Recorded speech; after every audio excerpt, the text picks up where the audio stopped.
Hello everyone. तो आज हम बात करने जा रहे हैं स्ट्रक्चर ऑफ आरबीसी के बारे में। तो बेसिकली आरबीसी जो होता है ना, आपने कभी डोनट्स देखे हैं? सो बेसिकली वो डोनट्स के जैसे ही होता है, बाइकॉनकेव डिस्क होता है। इसके में न्यूक्लियस नहीं होते। क्यों? अगर आपसे कोई पूछे कि कब नहीं होते, तो आप बोलेंगे जब वो मैच्योर हो जाता है तब नहीं होते। उसके पहले होते हैं, उसके पास सेल ऑर्गेनल्स भी होते हैं, बट जैसे जैसे आरबीसी मैच्योर होने लगती है उसके पास ये न्यूक्लियस राइबोसोम्स जो भी ऑर्गेनल्स है वो हट जाते हैं। इसके साइटोस्केलेटन बहुत ही फ्लेक्सिबल होते हैं और ये मोस्ट अबंडेंट प्रोटीन जो कि बहुत ही बड़ा काम करता है वो हीमोग्लोबिन को लेके चलता है। ठीक है, फंक्शन इसका यही है कि ये ट्रांसपोर्टेशन ऑफ गैसेस में मदद कराते हैं। हमारे टिश्यू से एटमॉस्फेयर की तरफ भी गैस ले जाते हैं, कार्बन डाइऑक्साइड को, एंड हमारे टिश्यू तक भी ऑक्सीजन को लेके पहुंचाने का काम करते हैं। ठीक है, साइटोस्केलेटन ऑफ आरबीसी अगर आप देखेंगे तो इसके पास बहुत ही फ्लेक्सिबल सा होता है इसका साइटोस्केलेटन। तो आप एक आरबीसी के छोटे से पार्ट को कट करके जूम आउट करके देखेंगे तो आपको कुछ ऐसा देखने को मिलेगा।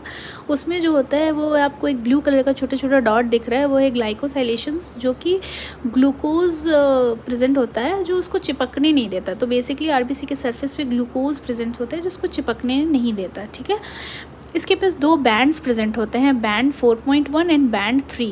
बैंड 3 जो होता है वो बहुत इंपॉर्टेंट है, वो एक आयनिक एक्सचेंजर है। तो आप देखते होंगे, आप पढ़े होंगे कि जब ट्रांसपोर्टेशन ऑफ कार्बन डाइऑक्साइड होता है तो वो बाइकार्बोनेट के फॉर्म में प्लाज्मा में चला जाता है। ठीक है, आरबीसी में रहता है, आरबीसी में ही बनता है और फिर वो प्लाज्मा में चला जाता है। वो कैसे चला जाता है? इसी बैंड 3 के चलते चला जाता है, इसलिए इसको आयनिक एक्सचेंजर भी बोलते हैं। ये बेसिकली एक ट्रांसमेम्ब्रेन प्रोटीन है जो कि 14 बार स्पैन करती है। ठीक है, बैंड 4.1 जो है वो ग्लाइकोफोरिन से जुड़ी होती है और देन ये एक्सपेक्ट्रीन और एक्टिन से जुड़ी होती है। तो बेसिकली इसका साइटोस्केलेटन ऐसा ही दिखता है। दो चार बातें आपको जो है सबसे इम्पॉर्टेंट याद रखनी है ये, क्योंकि बैंड 3 जो है वो सबसे ज़्यादा डी ग्लूकोज को रिकॉग्नाइज करता है। ग्लूकोज के दो फॉर्म पाए जाते हैं ना, डी और एल, तो ये सबसे ज़्यादा डी ग्लूकोज को रिकॉग्नाइज करता है। ये एक एक्सचेंजर है, एनिक एक्सचेंजर है, एक कैरियर प्रोटीन है।